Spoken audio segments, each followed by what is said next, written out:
Good evening to today's meeting of the Executive. The meeting this evening will be live streamed to the public. The induction loop is now in operation in the chamber. Any exempt private items on the agenda, the live stream will cease prior to the meeting moving into private. There may be a short delay. A recording of the public part of the meeting will be available on the Council's website within 24 hours of the meeting.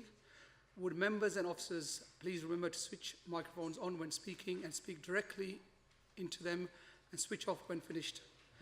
Any officers called upon by the portfolio holder should address the Executive using the presenting officer microphones at the rear of the Council. Switch off mobiles off and place on silent. Members of the public are entitled to take photographs, film, audio and report on all public meetings according with the openness of Local Government Bodies Regulations 2014. People may not, however, act in any way considered to be disruptive and may be asked to leave. Notice of these rights will be given verbally at the meeting, as I've just. And for emergency evacuation, turn left, follow the green emergency exit signs to the main town hall entrance and proceed to the assembly point outside in St George's Square. First item on the agenda, apologies for absence.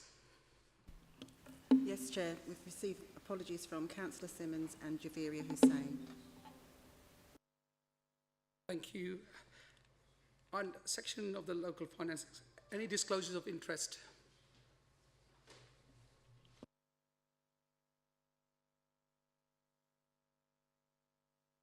I take that as no, none. Is there any business not covered by current formula? There isn't any.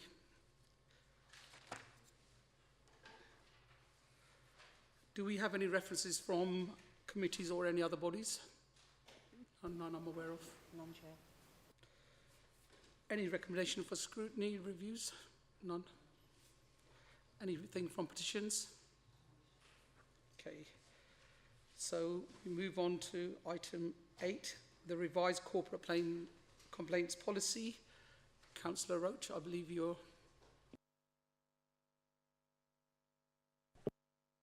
There we go. Thank you. Before you start, can I just confirm the minutes from last week? Am I able to sign off the minutes as a true record? Thank you. Councillor Roach.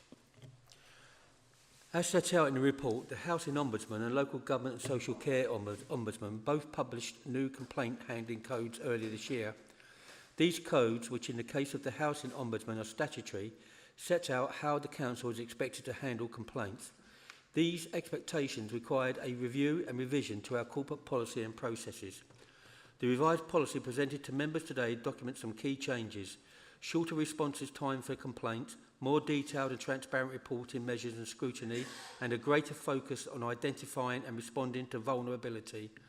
Whilst the new policy will ensure the Council's processes are compliant with the new codes, the new proposals do not simply bring the Council in line with the expectations of the Ombudsman, but set out additional requirements above and beyond those required, including mandatory training for all complaint handlers and engagement with equality, diversity and inclusion coordinators. There is amendment, so please note there's been a small amendment to the Adult Social Care Policy Appendix 1 since its circulation to members. Section 3.1 now includes references to adult social care complaints being acknowledged within 3 days. This is to reflect the additional statutory guidelines relevant to adult social care. The recommendations are in front of you. Thank you, Chair. Thank you. Any questions? Can we agree to, are we agree to accept the report? Agreed. Thank you.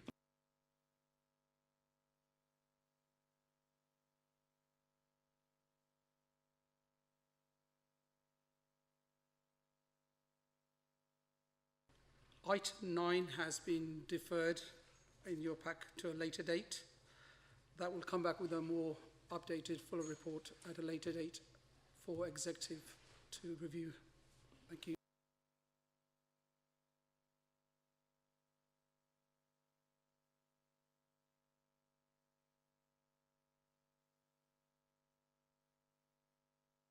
Regulation 4 of the Local Authority Executive Arrangements. Can I